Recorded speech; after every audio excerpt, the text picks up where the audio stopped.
Hey Vishal, thank you so much for being on the Bharat Varta podcast. I know it's early for you. I hope you've got a cup of coffee to keep you going. Yeah, thank Um, you for having me.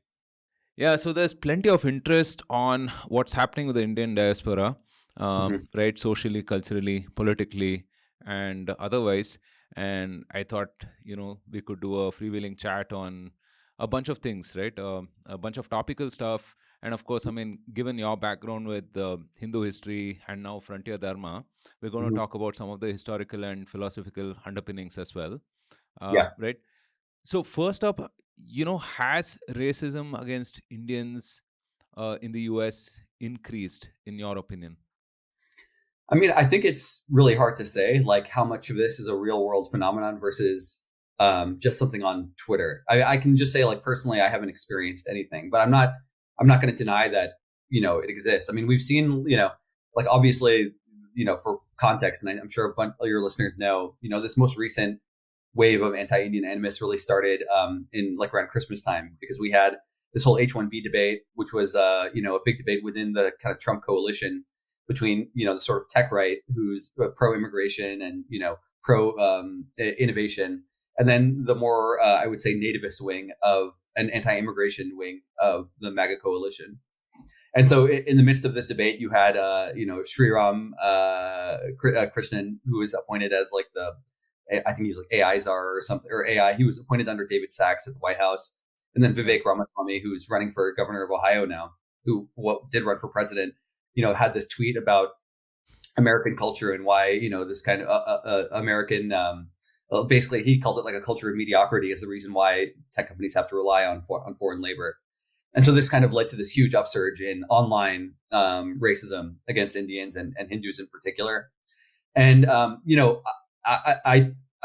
the one. I think it's one of the challenges that we face with the kind of online discourse these days is because we have two sides. On the one hand, you have Americans, and on the other hand, you have Indians in India, and really the only exposure they have to one another's culture, country, is just Twitter, right? It's just social media, Yeah. and so it does lead to excuse me. It does lead to a fairly, I think, jaundiced view in either direction. So in the context of that kind of like landscape, I think it is important to emphasize that this is primarily, I think, at this point an online phenomenon, but that doesn't mean that there haven't been real world effects. Like for example, there's been just the other day I saw that there's some people who have been holding up signs in front of that big Hanuman statue they built in Houston, with like telling Indians to go back to India or whatever, or, just complaining about the fact that the statue is there, and there's been kind of this uh, um, occasional instances of violence. Like there was a hotel owner, I think, also in Texas, who was killed. But again, it's hard to, it's hard to. I think it's very tempting to just to say take any incident and say like, oh, this is a result of this recent upsurge in violence. But it's difficult, and I think we shouldn't be too hasty to kind of draw these causal links when there's no evidence that that's the case. But I think for sure, like this is a there is for sure like a increasing anti-Indian sentiment, and that's I don't think a lot of people are saying like this is all manufactured by bots or kind of foreign agitators who are trying to create this divide, and I'm sure that plays some role. I'm not going to deny it, but I think there's no question that the kind of anti-Indian racism has increased just as a part of this broader kind of nativist turn on the right specifically against immigration, and this has been this kind of economic resentment. And I think one of the reasons why I feel comfortable saying that there's been an increase is because, and I'm sure we'll get into this later, is like the pattern that we're seeing now is so closely the parallel between what we're seeing now and what we saw like in the early 20th century when Indian immigrants first started arriving on the West Coast. It's so clear, like it's following Right. precisely the same pattern.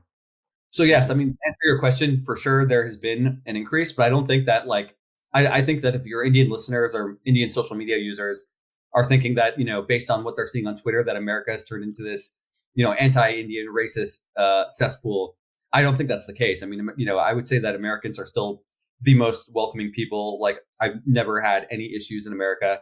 I traveled to Europe. I went to Rome once for a week, and I experienced more racism in Rome in a week than I have in my whole life in America. You know, Yeah. so yeah, I don't think it's really been like a massive cultural shift. But I think for sure we're starting to see more anti-Indian sentiment in American culture for a variety of reasons. No, my experience has been the same. Whether it is Europe or elsewhere, even in Asia, right? Yeah. Um, I think there are like a bunch of things, right? Especially over the last 20 months or so, I would say, since the events that you described, right? Yeah. The H1B visa thing, Sri Ram Krishnan being nominated for an official position and whatnot. Uh, what I see online again, right? Is the number of people staying silent, the number of people kind of condoning it, and the number of people amplifying these narratives seems to have Yeah. gone up, right? And this could be something that is probably a Twitter slash X phenomena itself.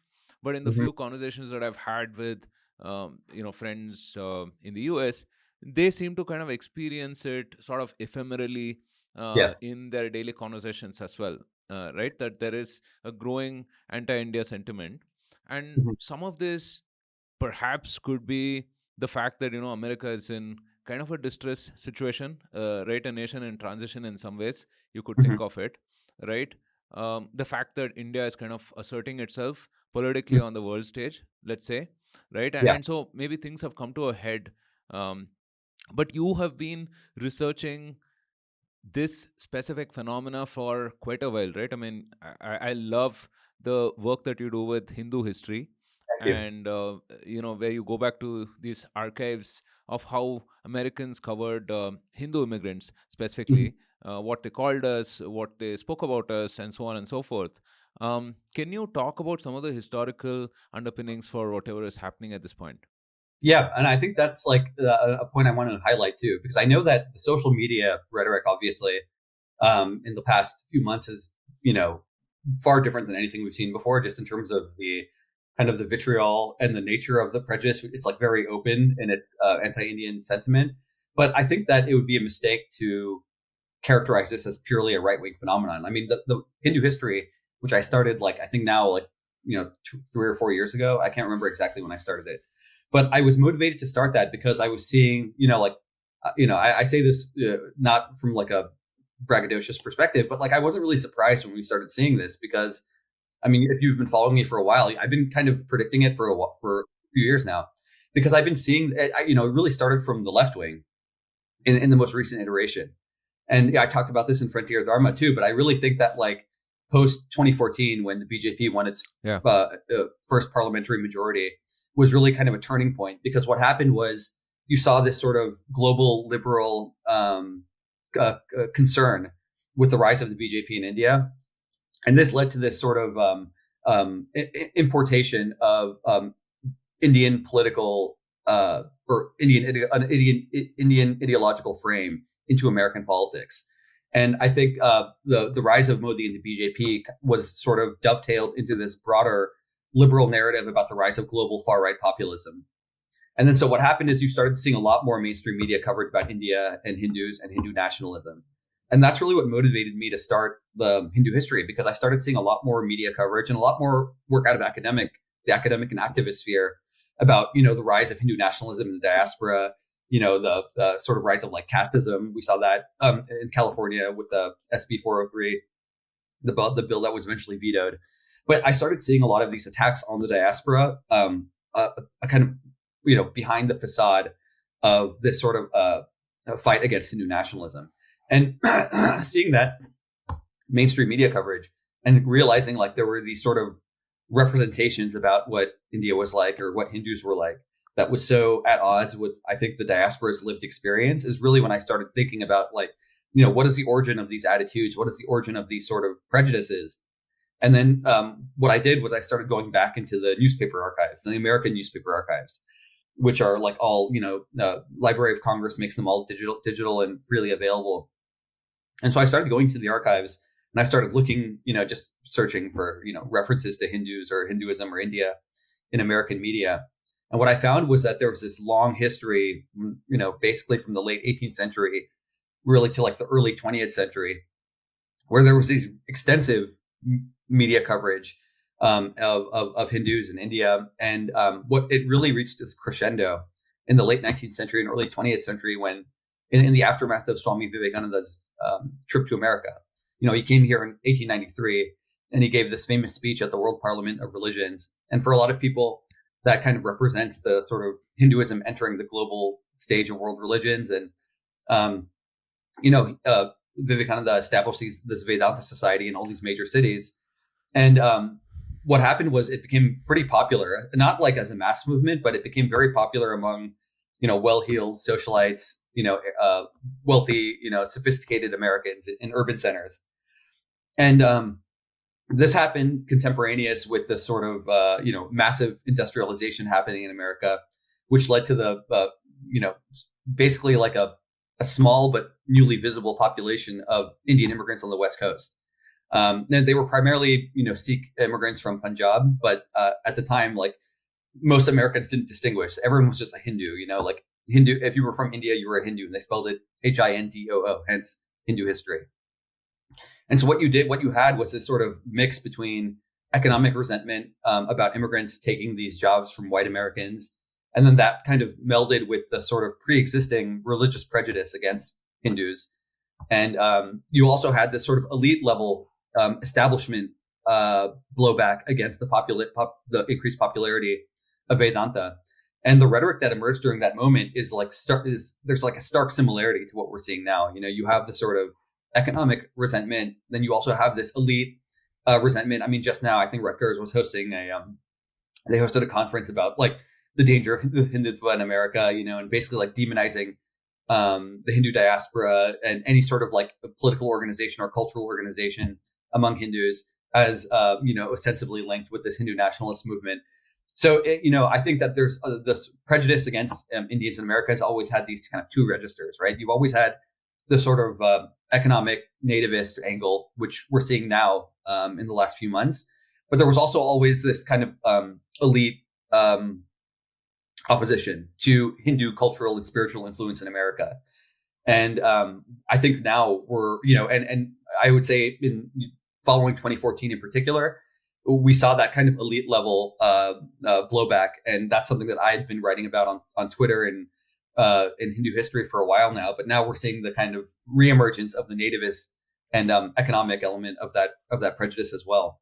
So, yeah, I mean, I really do see the kind of current moment we're in as not so much as a new phenomenon, but as a resurgence of like a latent tendency in American society that is coming to the forefront now for a variety of reasons. Yeah. I think a lot of similarities, as you mentioned, right? I mean, recently we had this H-1B issue where, the government was going to charge $100,000 or something. Of course, they backpedaled on that quite a bit, right? But for us sitting out of here, we were thinking, it doesn't make sense, right? I mean, you basically had a semi-porous or a completely porous border for about 4 years of Biden, and you didn't care about people taking away all of these jobs at the lower end of things, at the lower end of the chain, driving, all of these folks at the bottom of the pyramid to absolute destitution. But you somehow care about, I don't know what these white collar jobs are that Indians are taking from here, right? I mean, they're probably displacing Asian Americans, if anything. Right. So yeah, it's kind of an interesting phenomena. I mean, it harks back to that line, right? History doesn't repeat, it rhymes. For sure. Yeah. But I want to also talk about the few videos that were circulating around that time. And you must have seen in this past week as well, the Sikh driver going and ramming his truck into, I mean, most unfortunate, right? I mean, on the freeway, and, you have videos of, I don't know if it was Canada or the US, but I've seen similar where you saw bunch of, like, I don't know, one family or something, an Indian family disposing garbage in a not so nice way, and so on and so forth, right? I mean, basically cultural assimilation, right? So question on that, right? How effectively do you think that Indians have assimilated into the American society? Right? And again, do you see like a trend line there? Is it getting better? Is it getting worse? Yeah, I mean, this is like a really key issue, and I think it's something that people kind of ignore because maybe it's an uncomfortable topic. I mean, I think that there's a tendency when, Indians are being attacked, when any group is being attacked, they tend to kind of circle the wagons a little bit, and they focus on those attacks rather than kind of reflecting inwards. And I think that, that's fine. Like, obviously it's important to stand up for yourself and defend yourself, but it shouldn't stop you from examining your own community and your own situation. And I'll say that this is also like I just by way of a little background on kind of Indian immigration in America, right? So, you had this sort of backlash against Indian immigrants in the early 20th century. And this eventually led to the Asian Exclusion Act, which was passed in the 20s, which essentially shut down immigration from India. And that was the case until 1965, which is when the Hart-Celler Act was passed. And that essentially replaced the national origin immigration scheme with a skill-based immigration scheme. And that kind of opened the floodgates for Indian immigrants to come back to America. And, as you know, like with the kind of the way the country caps work and the H-1B visa works, I mean, there's still like kind of a de facto country cap just because of the way the visas are allocated. But it did allow Indians again to come to America if they were, if they had certain credentials or if they were coming for a certain subset of highly skilled jobs. This is what we mean when we say that Indian immigration to America is selected in a very particular way. And it's one of the, reasons, not the only reason, but it is a reason why Indian Americans are so successful as an immigrant group here. It's because they were selected for like, high skill, highly educated jobs. And so you had this initial wave, and this is like my parents came here in the late 80s. And so you had this an initial wave of Indian immigrants who came here from like 1965 to the, 80s, early 90s. And like, this was, pre-liberalization in India. So this is like before India was really taking off economically, but you still had like people who were highly educated and wanted, more economic opportunity elsewhere.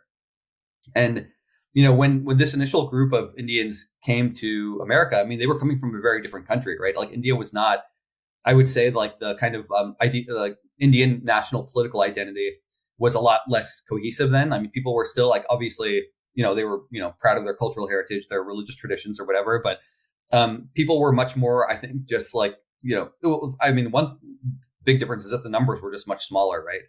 And Indians came here and they congregated in like urban areas or university towns because a lot of them were coming here to pursue higher education or they were here to take tech jobs. And that initial wave of immigrants, and this was true of my childhood too, is that, immigrants basically came to upper middle class neighborhoods that were very like cosmopolitan, multiracial. And so they weren't like ethnic enclaves or anything, like I grew up in a very like I grew up in Austin, Texas, and it was a very kind of multiracial, diverse crowd. And so I didn't really grow up around like just Indians. And I think that the dynamic of immigration did change, like following in the late 90s, early 2000s, as the IT boom really took off in India, and you had a much like bigger middle class in India as India got richer. And you started, the numbers of immigrants increased a lot. And you also had this sort of like this establishment of like, suburbs or areas in American cities that were heavily Indian.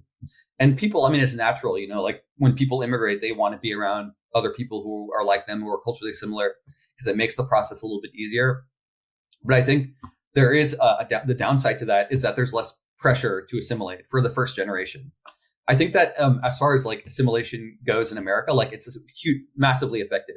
And I think one of the reasons why immigration has been so much more successful in America than countries like Canada or the UK is that like we have a very strong sort of culture through the education system, through the workforce, just through like American culture, where the second generation, I think, even still is very highly assimilated. But I do think that things have changed with the first generation. And, that's not just because of the kind of geographic dispersion or concentration of immigrant groups. I think a lot of it is also the online culture, like WhatsApp.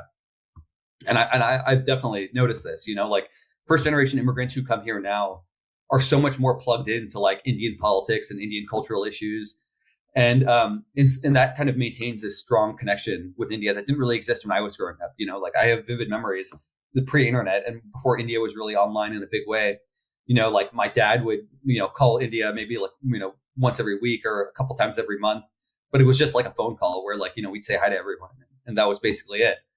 And now things have just changed so much. I mean, first, the cultural connection between immigrants, and this is not true of Indians only, it's true of all immigrant groups, like immigrant groups that come here are just so more closely connected with their home countries. And so I think that poses more of an impediment to the kind of assimilation we saw with previous generations of immigrants.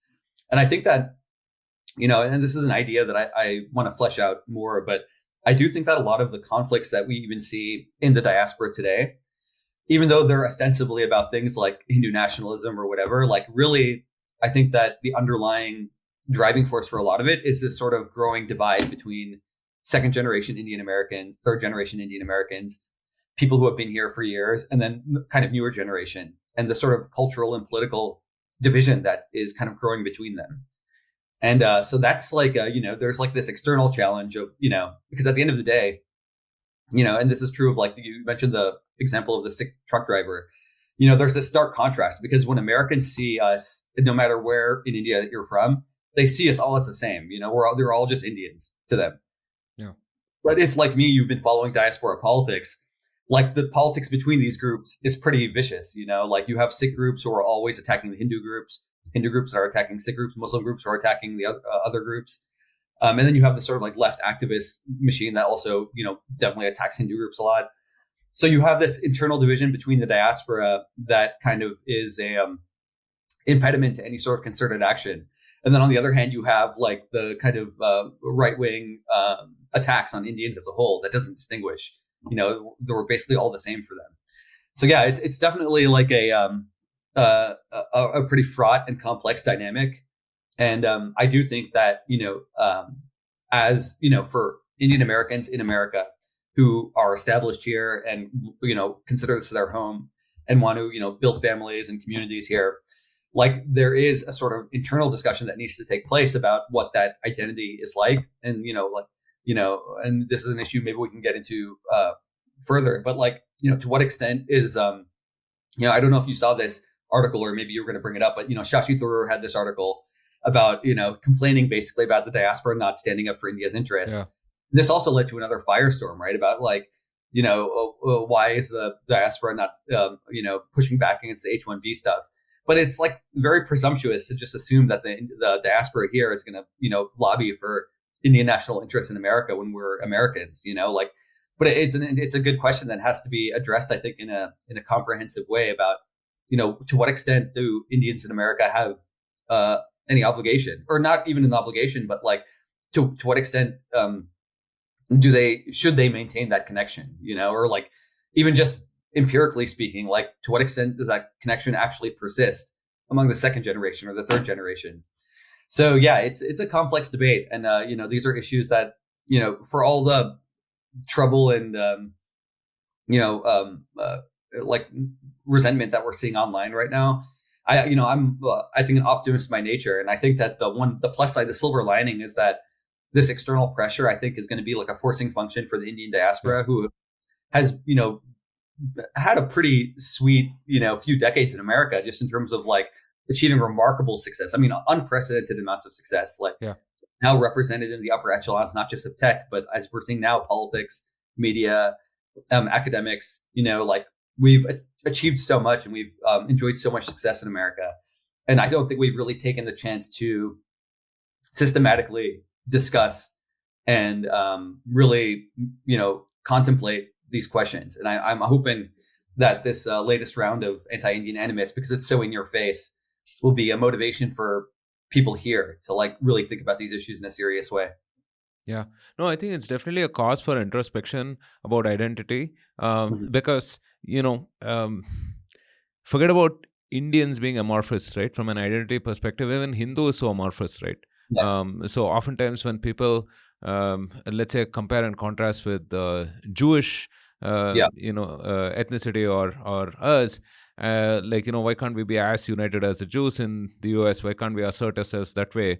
Right? You need to have like a uniting thread, some sort of a base for you to kind of assert, right? I mean, which I think hopefully this period we will kind of resolve that, right? We will talk through it and we'll figure, certain boundary conditions of what is what, right? So I'm hoping that will happen. You brought this up briefly, but it seems like an interesting phenomena. The left and the right seem to be united in opposition to, let's say, Indians and Hindus. Mhm. right? From different perspective, right? I mean, on the right, maybe it's more of the religious missionary zeal, but on the left we see this, anti-Hindutva, anti-caste, and so on and so forth. Those kind of tropes, right? Portraying India poorly or Hindus Yeah. poorly. Uh, Mhm. how do you think these two interests kind of converge around like a similar line, right? And which one do you think is more harmful? Yeah, it's a really good question. I mean, I think there's for sure. I mean, I think at the base level, like I think it's frankly natural. So, again, like Indians been here, in substantial numbers, 50 years, let's say 1965 onwards. And, now, we see the sort of disproportionate representation in the country's elite. We have, you know, JD Vance's wife, Vivek Ramaswamy, not just that, but Nikki Haley, Bobby Jindal. You can just go down the list of the number of Rokana. yeah, Ro Khanna, a number of prominent Indian Americans represented at the very highest echelons of American society. And so I do think that to an extent, it's natural, right? Like it's natural for Americans who don't really have familiarity with Indians or India or Hindus to have some curiosity about who these people are, what they stand for, what they believe in, what their values are, like what their culture is like. So I think that's kind of a base level of curiosity. I think it's frankly natural. And I think the problem is, there's because of a lack of maybe public relations work by Hindus and by Indians themselves, you have people who fill the void from both sides based on their own interests, right? So, like on the left, I think you see this sort of, I think in India, you obviously have a very strong kind of ideological anti-Hindu nationalism, anti-Hindutva. That's kind of like, I would say, the entrenched kind of secular left intellectual culture. And, they see the, Hindu diaspora in America or in the West as potential allies for that ideological movement because of their success and whatever. And so I think they see that as a potential threat that they want to address, and then I think that also that dovetails with kind of a domestic ideological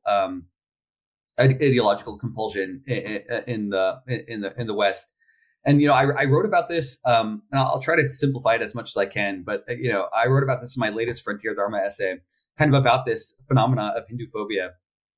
And I think I think it is complex. I think maybe you could break it down in a few ways. I mean, I think, and this is just my kind of what I think is happening. But I think you have a sort of immediate on the because Indian Americans and Hindu Americans in particular are so overwhelmingly left aligned, or they vote Democratic. They're on the left, or they consider themselves liberal.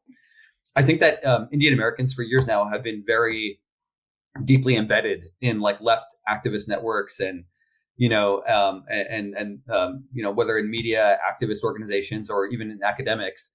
And I think that there is a sort of like question in these networks about how to deal with Hindu Americans, right? Because I tweeted once about there's this whole thing. I don't know how familiar Indian listeners will be with this, but there's this sort of discourse about the model minority myth, right? Like there's this people on the left love calling it the model minority myth, and they say that this paints Indian Americans as a monolith, and really there's like not such thing as a model minority. And my argument was like that's basically nonsense. Like if you look at the actual statistics, like there's no question that Indian Yeah. Americans are a model minority just in terms of their educational attainment, their low divorce rates, their education levels, whatever. But I think that Economy. yeah, but I think that anxiety is revealing. Because there's a sort of culture on the left where your purchase within these networks is depends on you being able to sell a certain narrative of victimhood, right? Like, so I think a lot of Indians, they came into they grew up in a culture, and I don't think they did this like maliciously, but I do think that it's just a sort of assimilation into this elite system of values, right? Where you had Indian Americans, second generation Indian Americans who grew up here, and they tried to characterize themselves as these like victims or like POCs or people of color as a way to advance within these institutions. And I think that there's a sort of like backlash against that even on the left, because they're like, look, like you're the most successful immigrant group in America, like you've done very well here, like why are you characterizing yourself as a victim? And I think that there's also this sort of insecurity because so much of the leftist narrative in recent years, especially, has been this sort of like argument that America is systematically racist or a white supremacist country, and Indians are like just a testament to the fact that that's not the case, right? Like, why would Indians be so successful in America if America was systematically racist against non-whites? So I think a lot of Indians, even second generation Indians who have grown up in this country and gone through like elite universities that also tend to be fairly left wing, and then these activist networks or academic networks that are left wing, they themselves are kind of insecure about their position because of their, they know that they're kind of a testament or like evidence against the narrative that they're forced to support, as members of these networks. So I think that's kind of an internal dynamic. But then I think there's something that is even like conceptually more kind of a deeper layer. And the argument I made was, if you look at one of the central arguments of Hindu history is that the representations of the Hindu and Hinduism in America far predates the arrival of actual Indians and Hindus in America. So the idea is that Americans already had in the public imagination, cultural imagination, a picture of what the Hindu was. And this image was deliberately constructed to create a foil against which they could compare American identity. So if you look at the material from the late 19th century, early 20th century, even earlier, the Hindu was basically used as what we call a foil. Like, they represented everything that the American was not. And this dovetailed in with a lot of the anti-Catholic prejudice at the time. Like, America was then overwhelmingly Protestant country, and Protestants distinguished themselves from Catholics, through because they didn't believe in having this like clerical, priestly caste basically, and that they didn't believe in having loyalty to the Pope, and so this was a cause of cultural conflict between Protestants and Catholics, and the image of the Hindu was dovetailed into that contrast very neatly. One of my favorite Hindu history posts, and it's one I discussed in my most recent essay as well, was this. It's a comic from the mid 19th century called the American River Ganges, and there's like a river, and there's these bishops that are crawling out of it, and there's like a crumbling public school in the foreground, and the idea was that they saw the Hindu as like a representation of un-American values. So like the American was democratic, egalitarian, Protestant, believed in one true God, whereas the Hindu was superstitious, hierarchical, and idolatrous and polytheistic. So this was a very clear contrast that they had set up. And I won't go into the full details of this because I think it'll get too in the weeds. But this was kind of implicit in the way Hinduism was constructed in the American imagination. And so, I think now conceptually, especially post 2014, what we're seeing is that, even though the specific language or idiom of Protestant Christianity has fallen off, like obviously left-wing activists and academics, they're for the most part non-religious, right? Like, but in some ways the politics has replaced religion as a sort of benchmark. So now, rather than saying the Hindu is standing against Protestant values, what we see now is that the Hindu is become a symbol of all that is opposed to the kind of dominant progressive ideology. So the Hindu has now been characterized as, and this is why we see the sort of focus on like Hindu supremacy or Hindutva, like or casteism, right? Like the Hindu is the sort of hierarchical casteist, or they harbor these sort of extremist religious values that are anti-pluralism, anti-tolerance. And so the structure of the argument is the same, even though the language has changed.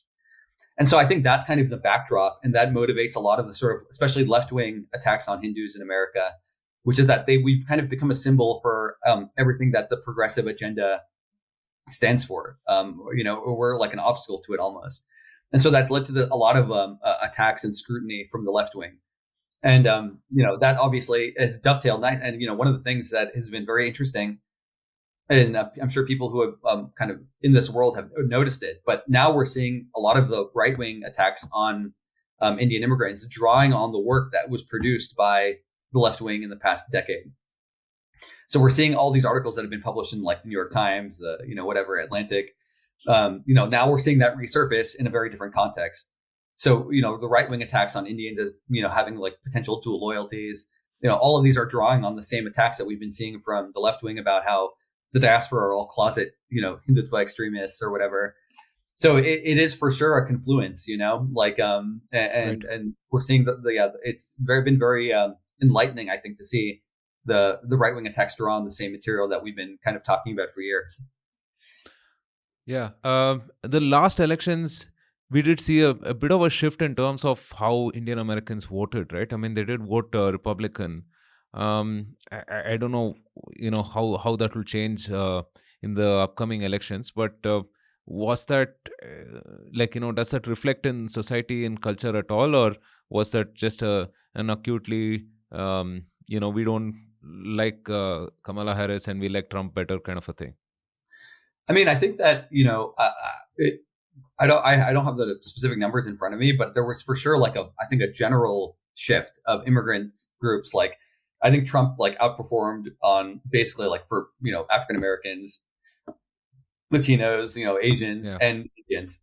And I don't really know like how persistent of a shift that's going to be. Like, I don't know, and especially now, like I would not be surprised at all if we saw a shift back to the left, Yeah. just because the attacks have been so vociferous and all the H-1B stuff. I think that probably,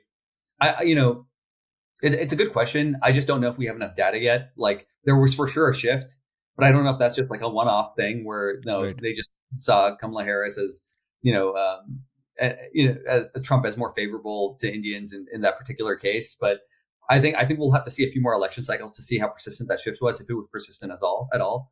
But if you were to ask me now, I would say that we're probably going to see a big shift back to the Democrats among Right. Indian American voters, just because of the attacks on immigration and Yeah.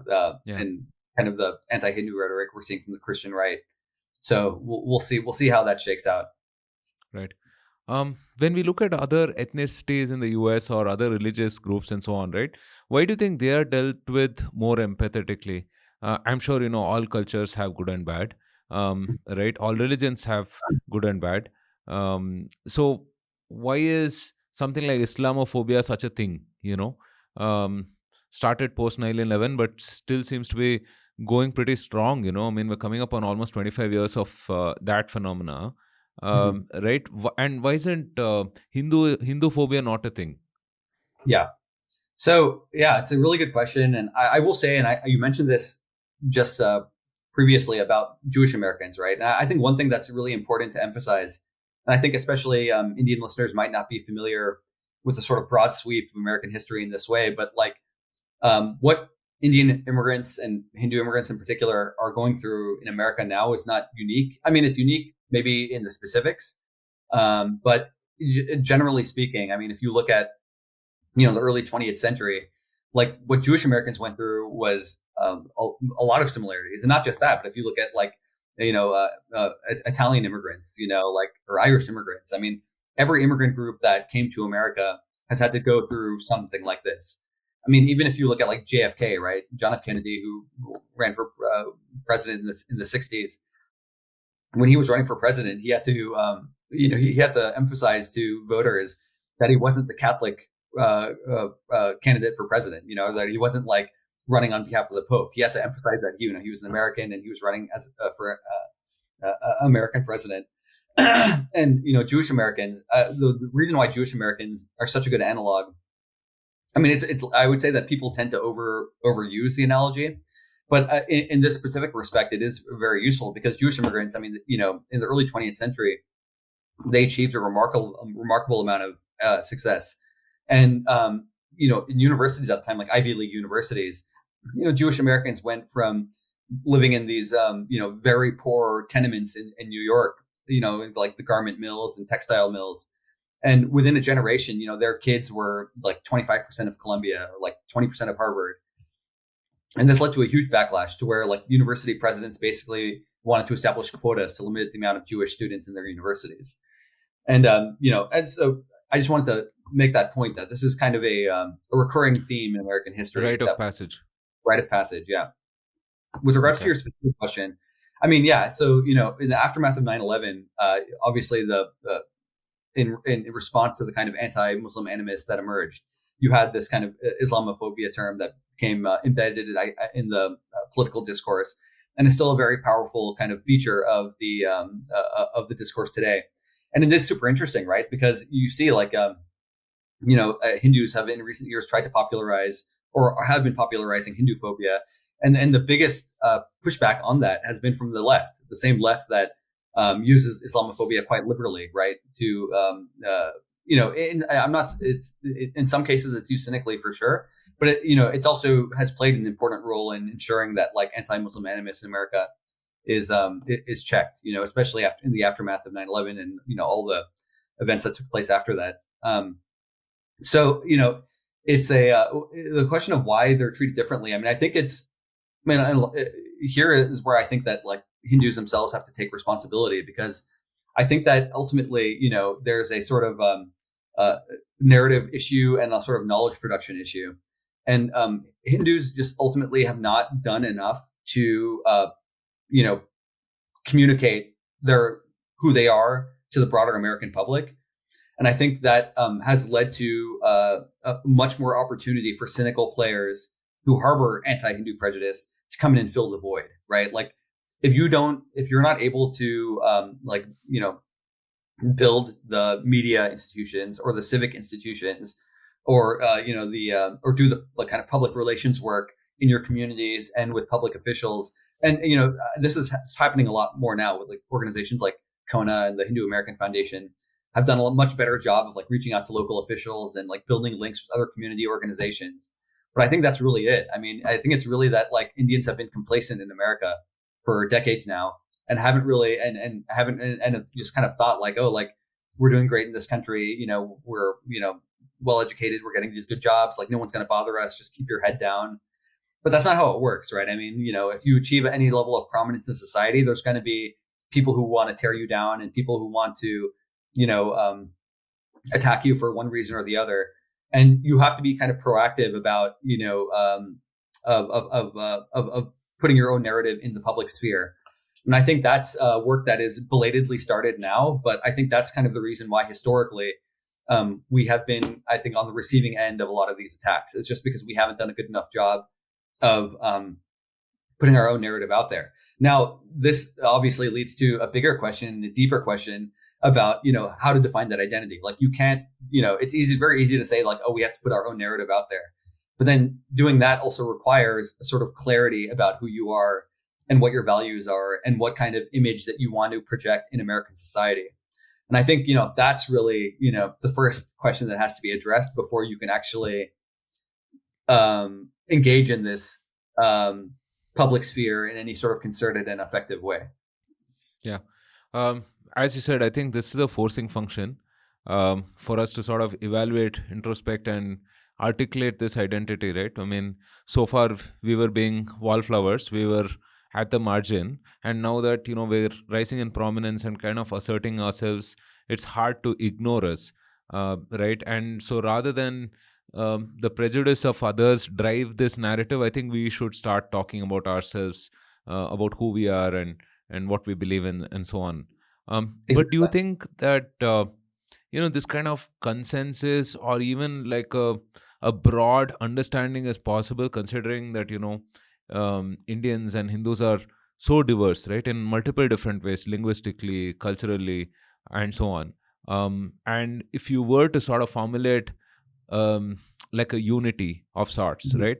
What would that be? What would the baseline for that be? I know we're not going to solve that on this podcast, but what would the beginnings of such a thing look like?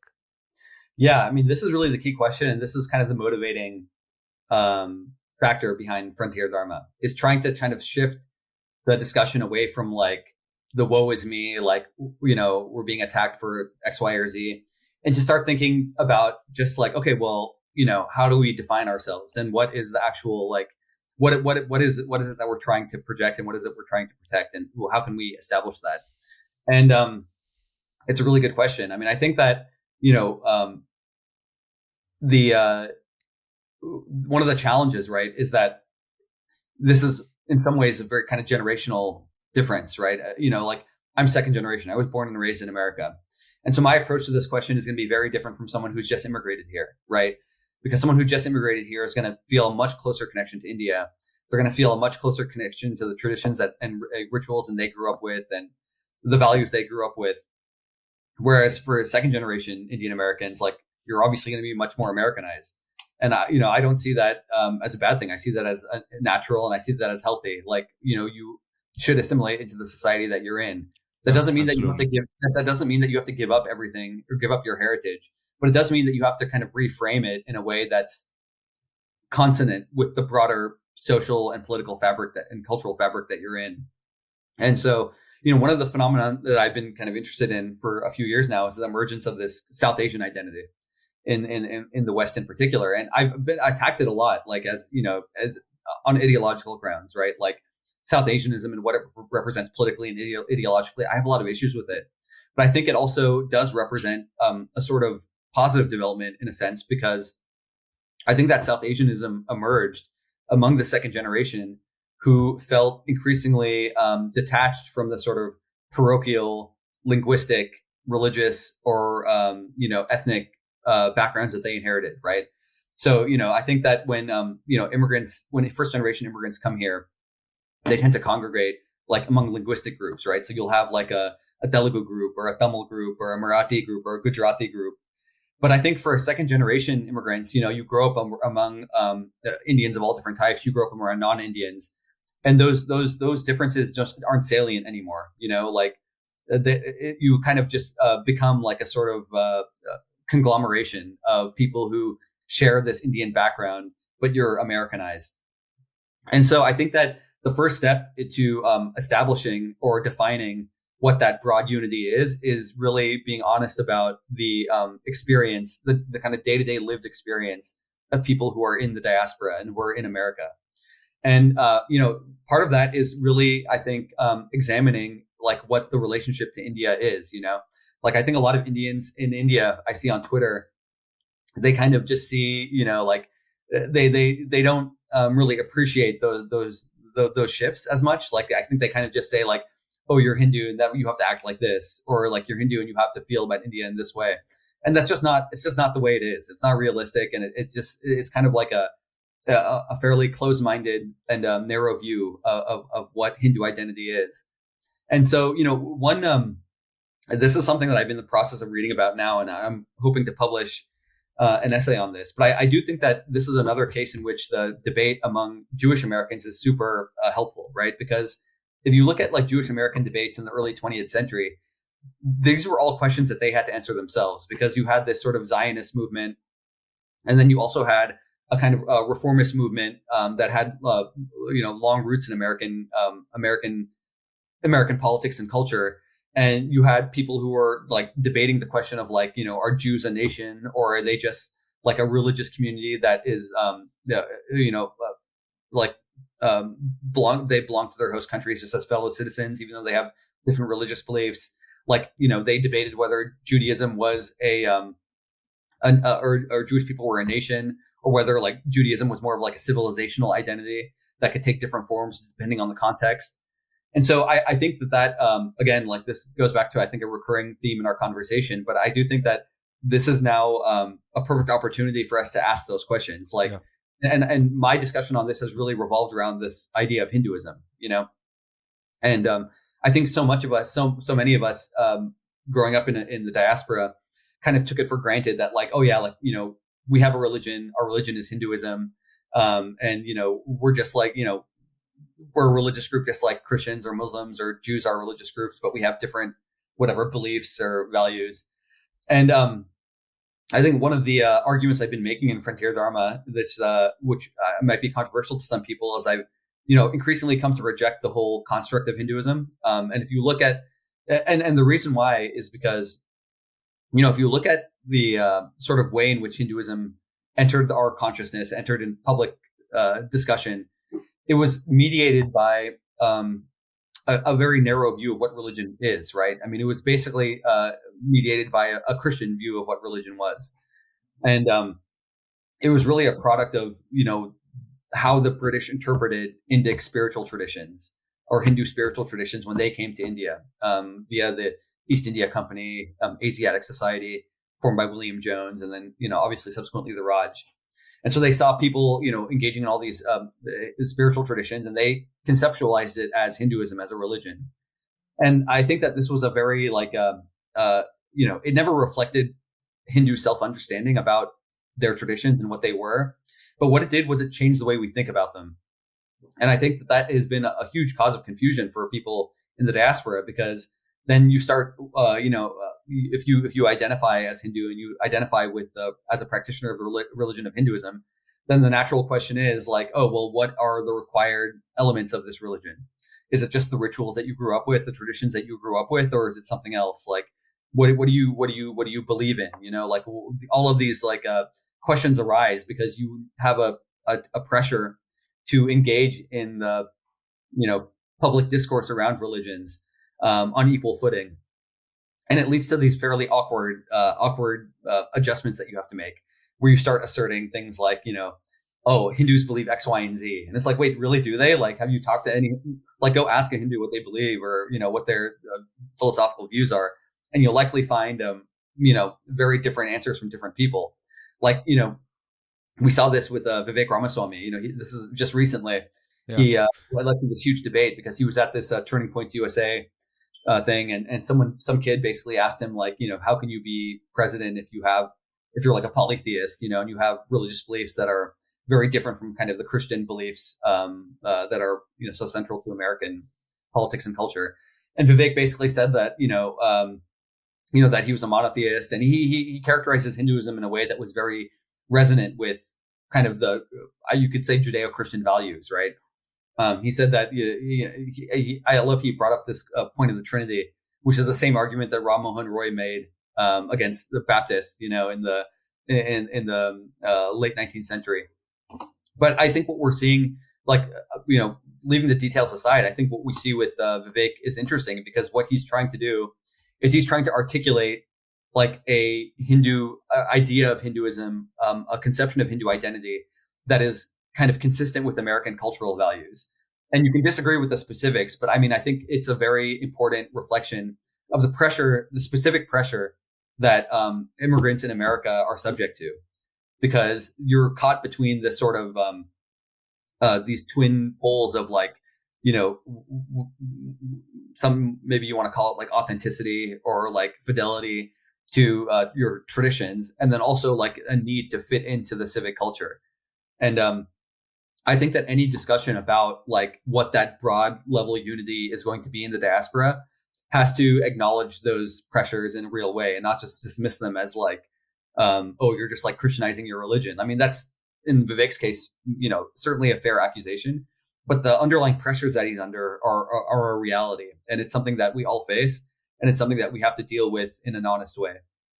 So yeah, I mean, I know you asked me like what my vision would be, and I frankly, I don't think I really have one, but I do think that I know I think what I hope to do through Frontier Dharma is to at least ask the right questions and have people start having like more productive conversations about what that would look like.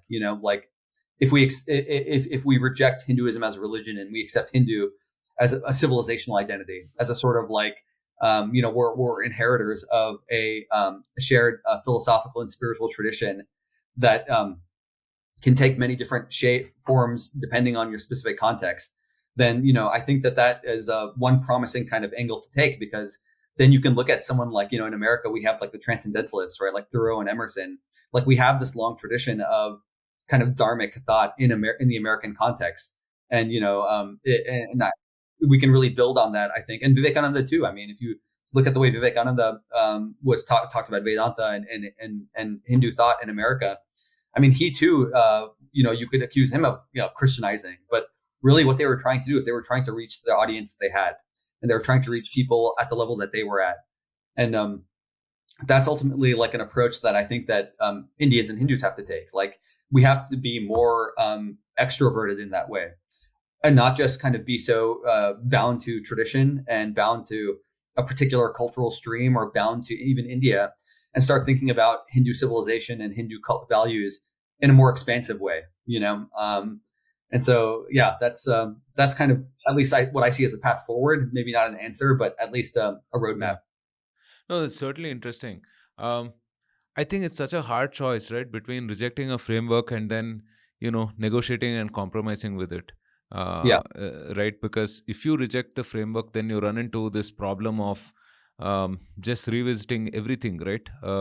From an epistemology perspective, and it's been tried. Obviously, I think the person that I relate to most on this front is Rajiv Malhotra ji, right? Hmm. And he's been at it for almost 30 plus years now.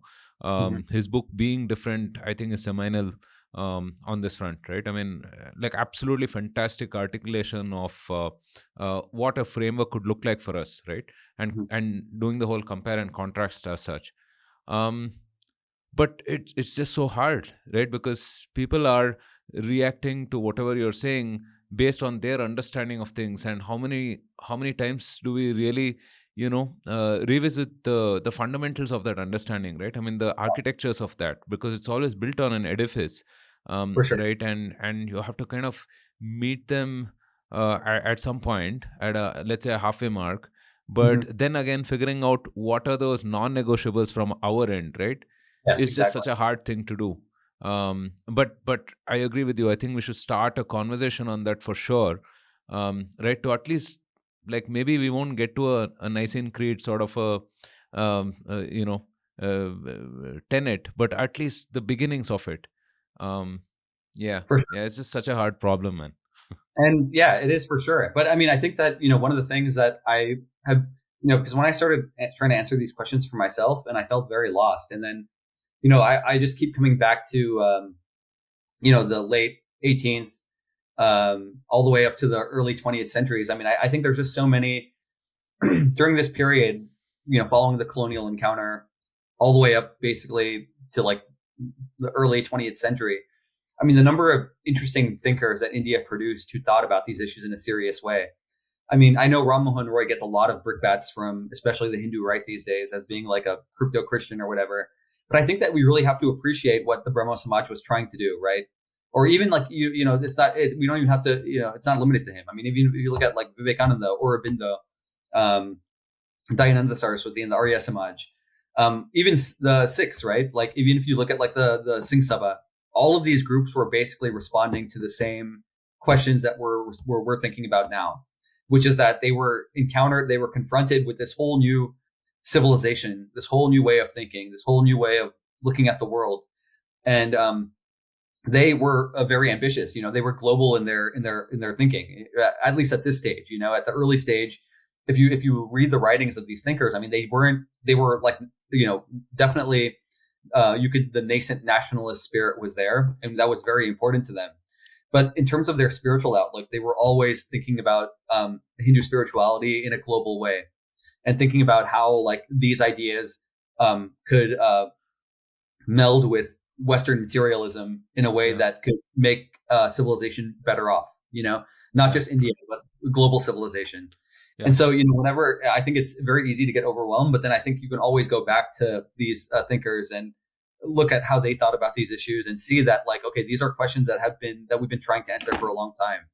And I think this is kind of a digression, but I think in one way I've come to see that the sort of nationalism is a two-edged sword in this way, because I think that the nationalist tendency early on in Indian history, or in like in modern Indian history, was such an important impetus for a lot of the most fruitful intellectual work, right? And like Vivekananda, Aurobindo, Ram Mohan Roy, they really the the confronting the British and colonial ideas, it forced them to kind of expand their aperture, as it were, or expand their scope, and to start thinking about themselves as part of this bigger Hindu community or this Hindu civilization. And I think that was a very healthy development.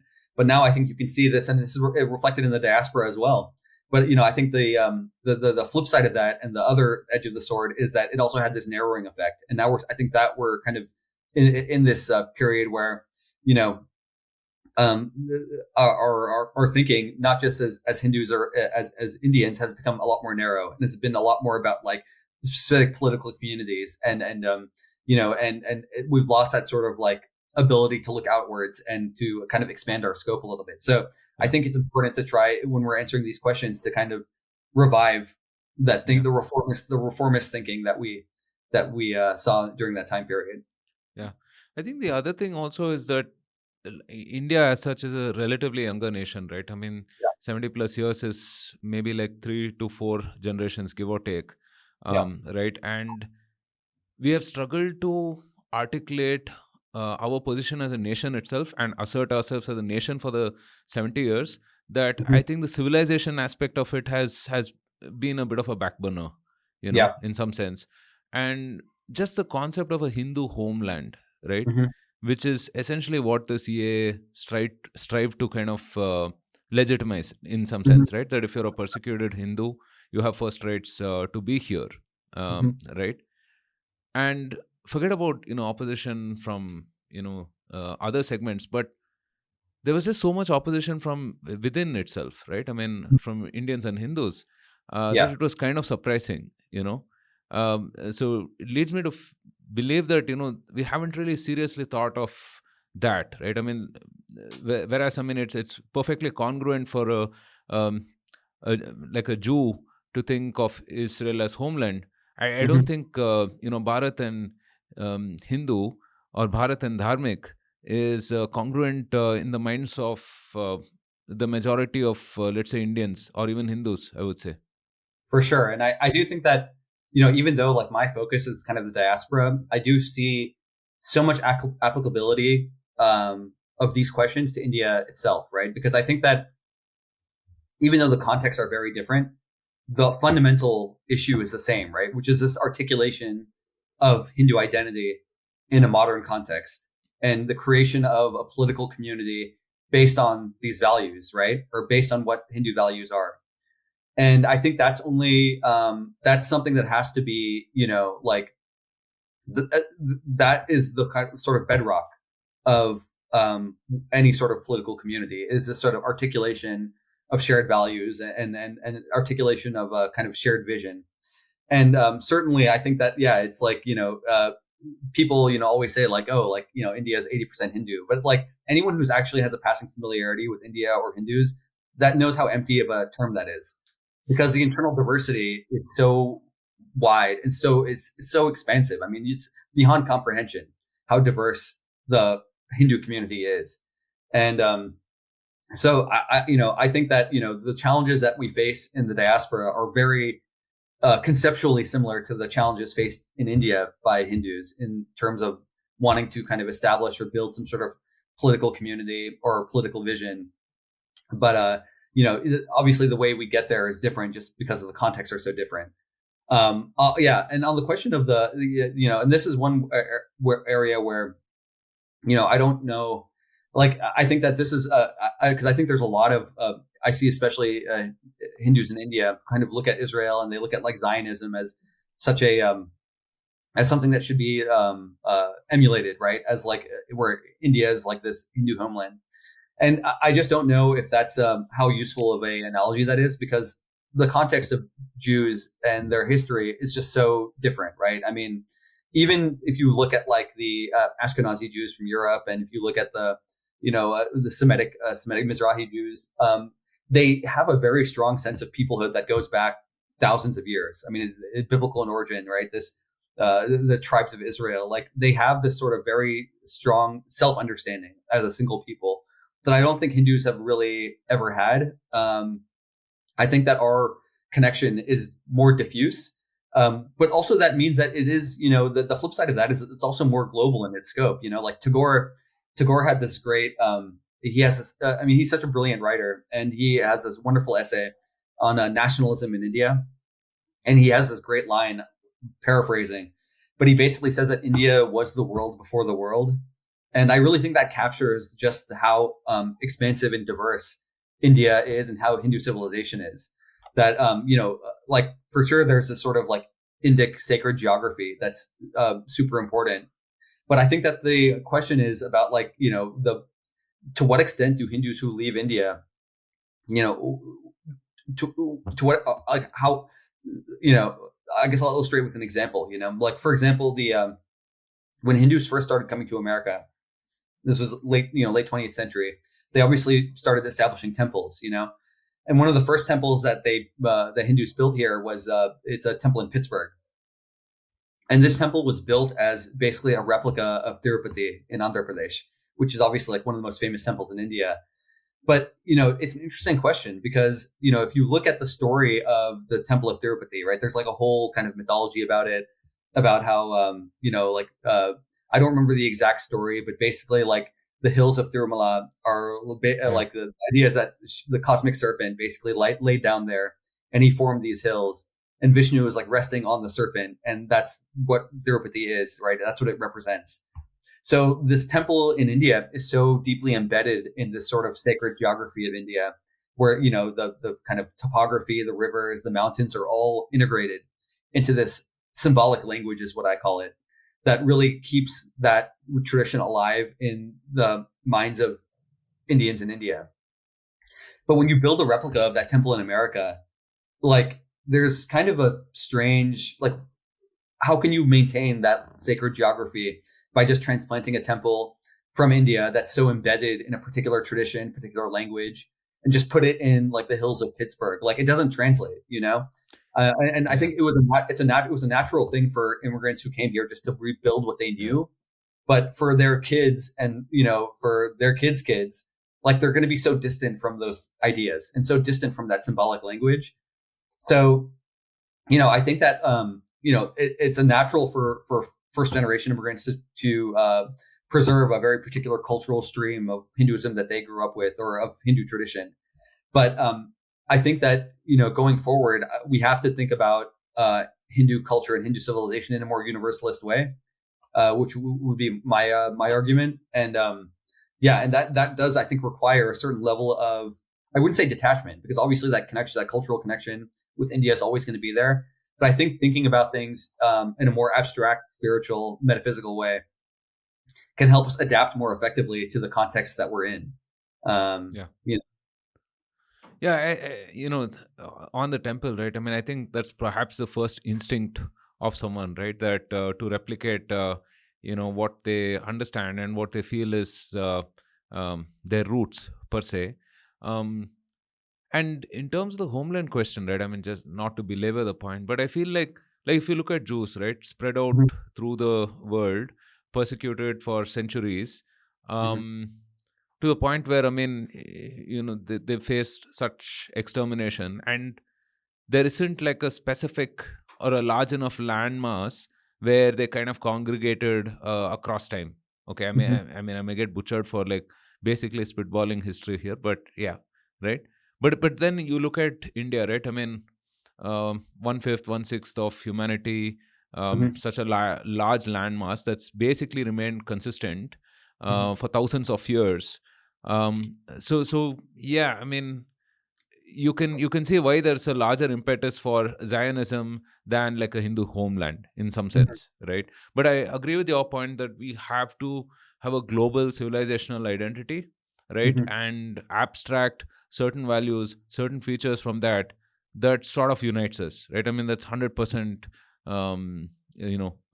required for sure, right? You mentioned temple groups briefly, and I want to talk about them. To what degree do they kind of influence or impact daily life for American Indians? Or I mean, is the diaspora more impacted by things that, let's say, the HAF does, or Hindus for Human Rights and Savera and a bunch of those groups as well? Yeah, I would say temples are very ineffectual organizations for the most part. Because I think that temples in America, I mean, first of all, temples in America are like just first generation institutions, I think, across the board. They're dominated by immigrants who come here and they kind of help run the day-to-day affairs. They sit on the management committees. I did an event in Houston. There's a big Meenakshi temple in Houston, and it's also built like, I think it's kind of like, I don't know what temple it's based on. I don't know if it's the Mother Eye temple, but it's a very prominent, it's a very beautiful temple actually in Houston. It's very old. And they had this youth conference, and I talked to the organizer, and he told me that the motivation was that they were starting to see temples in certain areas, not major cities, but temples were starting to close down because they had these basically had what happened was you had these groups of first generation immigrants who came to certain cities. They had a community. And then when the community reached a certain critical mass, they were like, oh, let's establish a temple.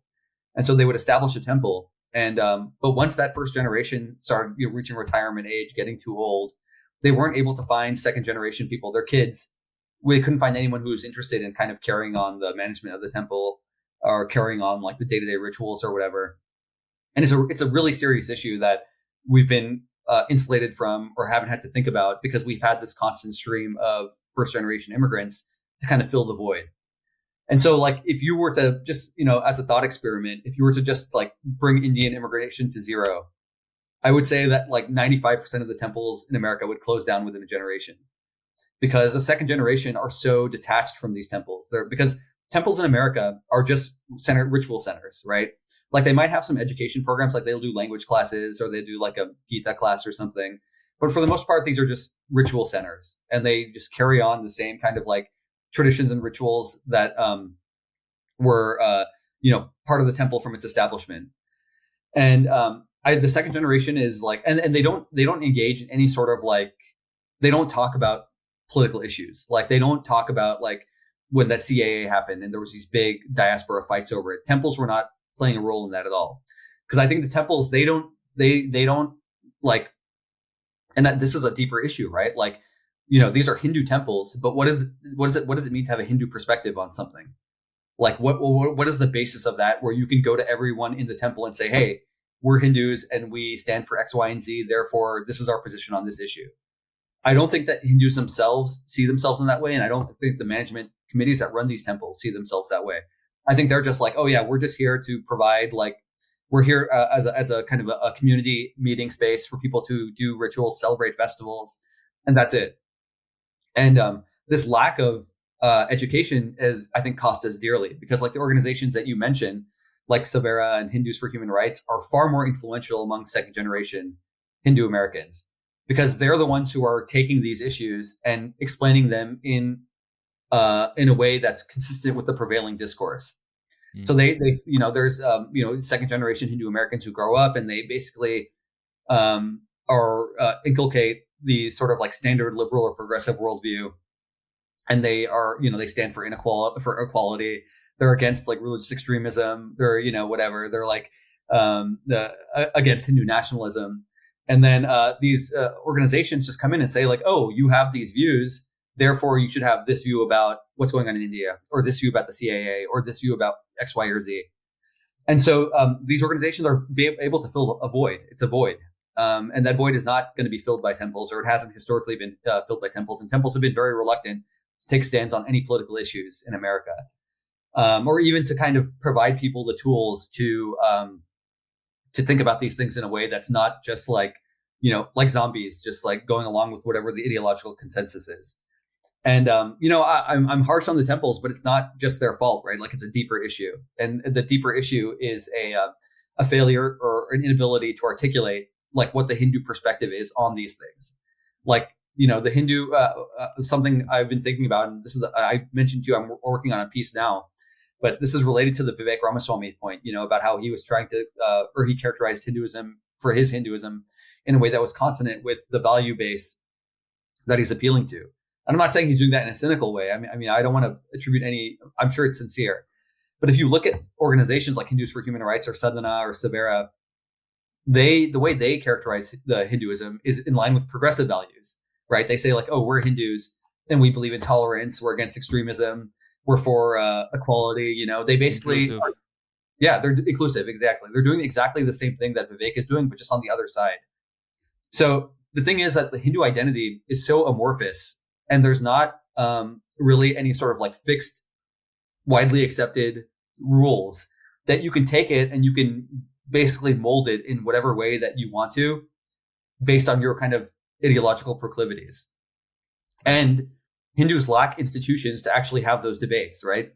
So if someone says, I'm a Hindu and I believe X, Y, and Z, and I say I'm a Hindu and I believe A, B, and C, right? Like there's no meeting point in the middle where we can say like, oh, well, what is the grounds for you holding this position? If we're ostensibly making an appeal to the same value system. So yeah, it's a really big challenge. I would say temples not effective institutions, and for the most part, second generation, very alienated from the average Hindu temple. There are exceptions to this, by the way. Like I've been on a ISKCON deep dive lately, and ISKCON is kind of a stark counterexample, and they've managed to develop a pretty robust, not just second generation following, but like non-Indian following, and Right. their temples are really quite active. And not only their temples, but they've actually established like these. They have these places called Bhakti centers. There's one in San Francisco. There's one in New York that's very successful. I think there's one in LA as well. And these Bhakti centers have kind of emerged as these intermediary institutions where they're specifically designed to appeal to just like Americans, like regular Americans.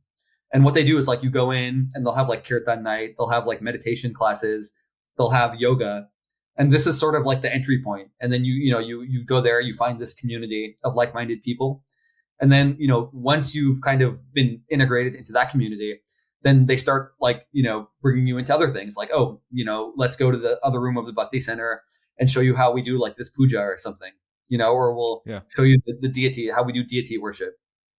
And so, I think that if we're thinking about how Hindu American institutions and how to make them successful in America and sustainable over multiple generations, like you have to, I think, look at examples like what we're seeing from ISKCON or, BAPS. I'm not as familiar with BAPS. And I think BAPS still has a sort of like, it's still very much an ethnic religion. Like it's still very much Gujarati dominated, where ISKCON, at least from what I've seen, is a lot more cosmopolitan. But there are examples out there of religious institutions within the Hindu fold that are doing a much better job. But I would say the traditional Hindu temple, just like formed by groups of first generation immigrants, has not been very successful outside of a few kind of notable exceptions. Yeah, you see a kind of a similar thing happening here as well. You have organizations like Isha by Sadhguru, Art of Living by Sri Ravi Shankar, and so on, kind of being a gateway drug to the more deeper aspects of Hinduism, right? So again, similar. If you look at Isha, you do your inner engineering program. Yeah. It's yoga, meditation, and so on and so forth. And at some point, you are celebrating Taipusam and Guru Purnima and Yeah. Mahalaya Amavasya, and you're doing a Jagran for Mahashivratri and so on and so forth, right? Hmm. So yeah, I mean, including the yantras and so on, Yeah. yantra, mantra, all of those other aspects as well, right? So yeah, I mean, we kind of see that here too, and Yeah. uh, if I look at my parents, right, they were really connected with the Grama Devata, Hmm. right? So they used to go back a few times a year and perform these rituals and so on and so forth. I was less connected up until maybe even 3 years back, right? But I do kind of see a revival, right? Yeah. And cultural phenomena has played a part, right? I mean, you look at Kantara, for example. Yeah.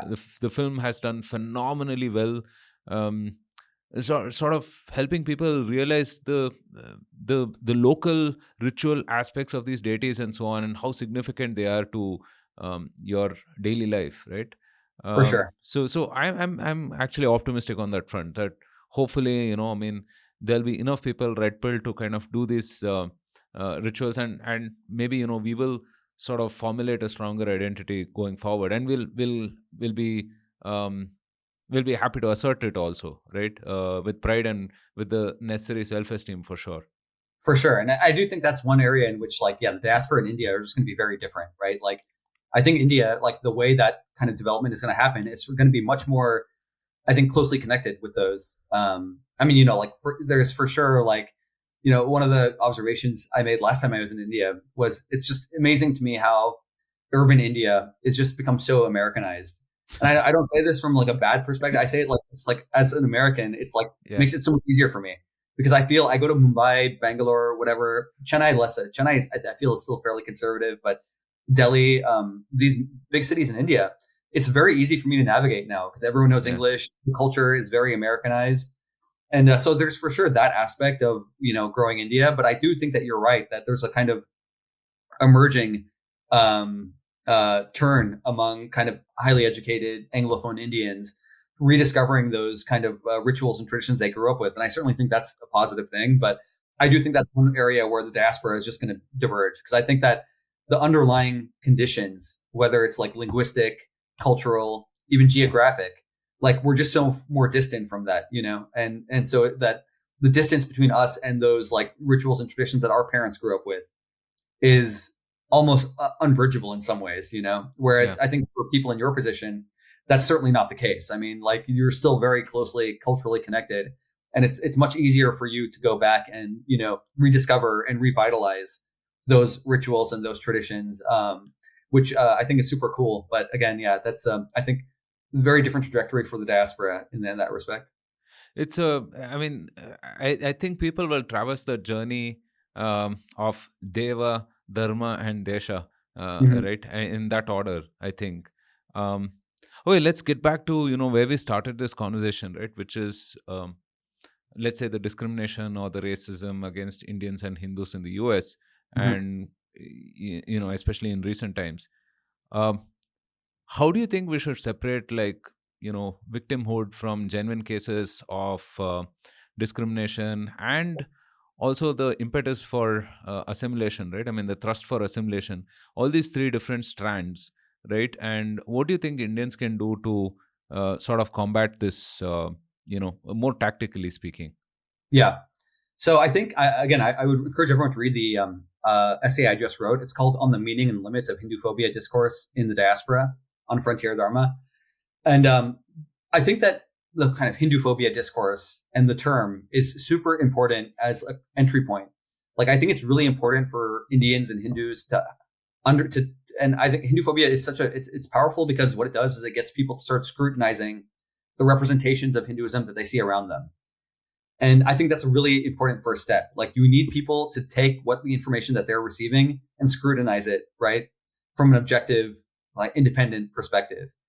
But I'm very wary of kind of turning that into like an exclusive rallying cry, because I think there's a price to it, like if you just become obsessive over like pointing out Hinduphobia everywhere you see it and just like using it as a rhetorical weapon, it psychologically does something to you that I think is bad. And what it does is Yeah.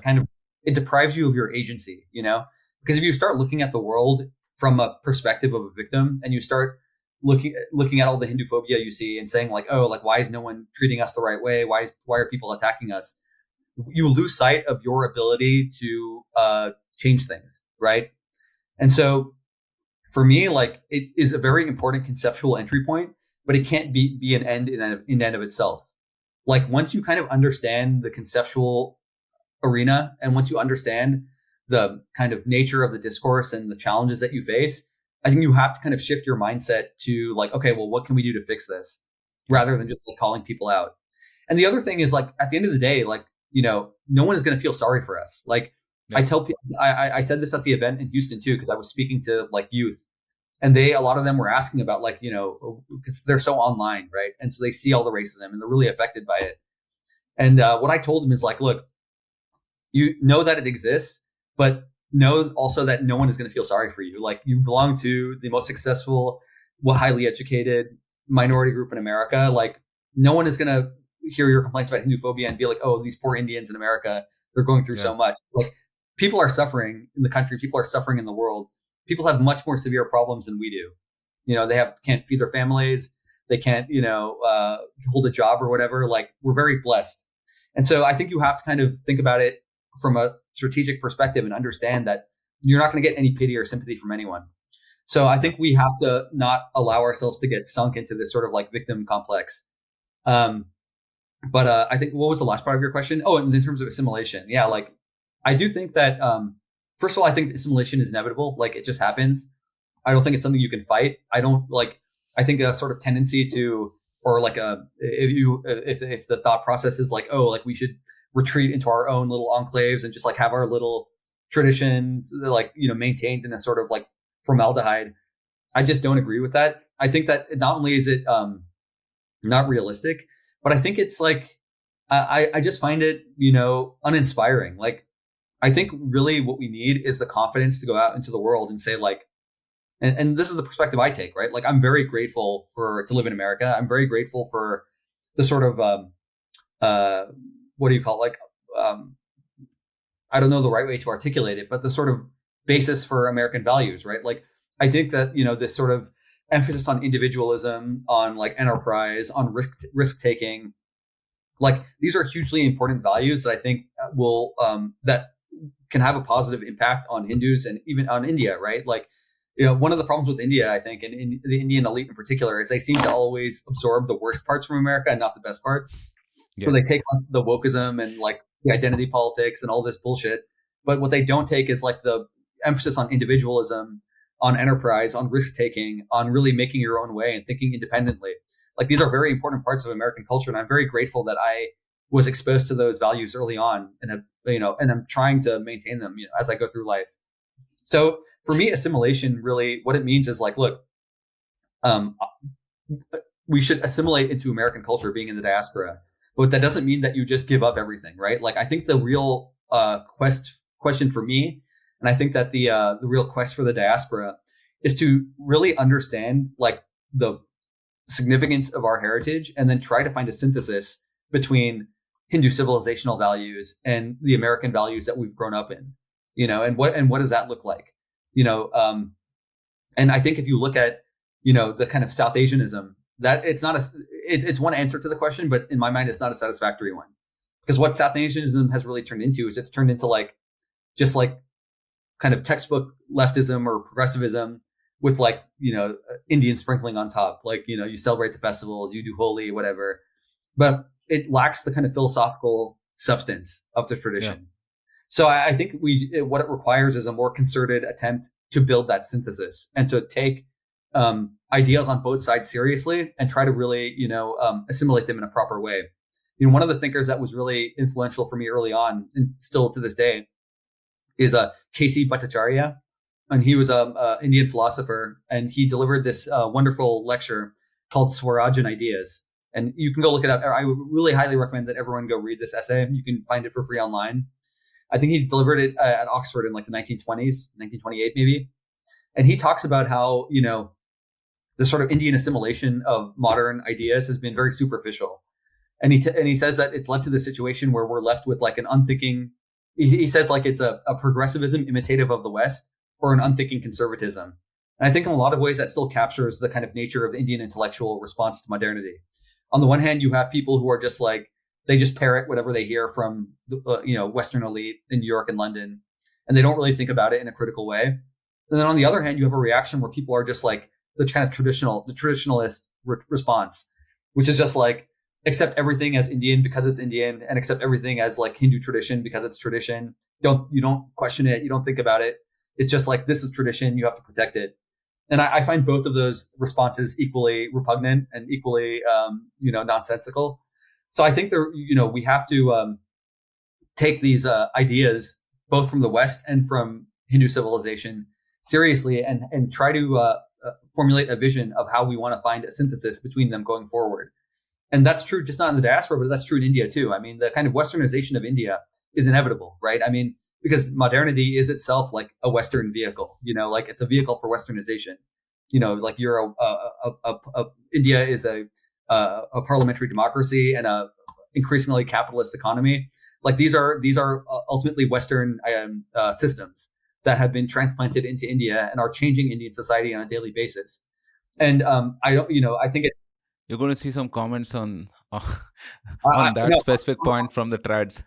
I'm happy to, because I think a lot of trads I see are very naive about the fact that they think they can make India this political and economic superpower, powered by capitalism and whatever, and parliamentary democracy, but that somehow they can keep religion in this little like enclave that's totally not affected by the values that come from from those systems, right? Like, ultimately, culture is going to be driven by politics and economy.